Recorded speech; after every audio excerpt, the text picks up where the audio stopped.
Agu is a lively preteen, full of energy and joy, playing barefoot with his friends in an African village. His home is modest but filled with love. A Christian family with his father, mother, older brother, infant sister, and senile grandfather. Life carries on peacefully, even as whispers of war and distant gunfire creep closer. Despite the growing threat, laughter and optimism fill the air. But as the civil war draws near, the villagers make a difficult decision. Send the women and children to the capital for safety. Amid the chaos of evacuation, packed cars and taxis leave, but there's no room for Agu. He's left behind, unknowingly on the brink of a nightmare. Government troops storm the village in a violent raid. The men and boys hide, but they're discovered, accused of being spies. The soldiers unleash brutal chaos, killing Agu's father and brother.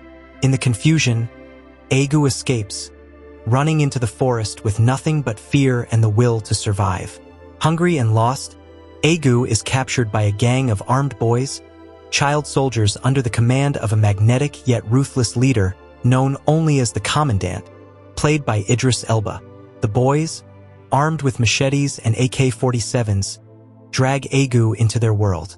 At first, he's made to carry supplies, but as the group reaches their jungle camp, Agu is indoctrinated.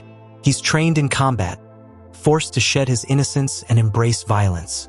Strika, a boy Agu's age who never speaks, becomes his silent companion, while the battalion's second-in-command, 2IC, offers glimpses of humanity amidst the brutality. Agu's initiation into the battalion is brutal.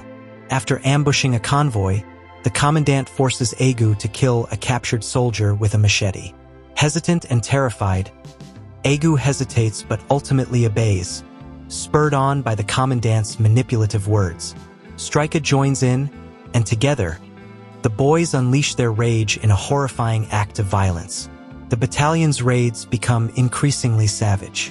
During one attack, Agu finds a woman hiding with her young child. In his confusion, he mistakes her for his mother and reaches out to her, only to realize she's a stranger. Anguished and enraged, Agu shoots her while another boy begins to assault her. The boy's descent into brutality knows no limits, culminating in them stomping the infant to death.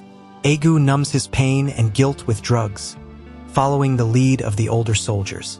The Commandant manipulates Agu further, taking advantage of his vulnerability under the guise of mentorship. Strika, though silent, remains Agu's only source of comfort in an increasingly hellish existence. The Commandant's grip on power begins to slip. Summoned to meet the Supreme Commandant, he brings Agu and a few others with him. Hours of waiting lead to a devastating revelation. The Commandant is offered a promotion, but he recognizes it as a thinly veiled demotion. Furious and humiliated, he takes his battalion back into the jungle. The group fractures further during a night at a brothel. When 2IC is accidentally shot by a prostitute, the Commandant orders the women killed in a fit of rage. This incident cements the battalion's growing instability. In another skirmish, Strika is killed. Agu, heartbroken, tries to carry his friend's body, but the harsh reality of survival forces him to leave Strika behind. The battalion, now starving and out of ammunition, falls apart. The Commandant loses his authority as his soldiers abandon him, leaving him to face his fate alone. Agu and the remaining child soldiers are disarmed and captured by UN forces. Taken to a rehabilitation camp by the ocean, Agu begins the long road to healing. He struggles with withdrawal from the drugs, haunted by his past. Slowly, through the patience of a social worker, Agu starts to open up. The story ends with Agu joining the other children to play soccer on the beach, the waves crashing behind them. For the first time in what feels like forever, Agu smiles. A small but powerful sign of hope for a boy who's seen the worst of humanity, but is still fighting to reclaim his childhood.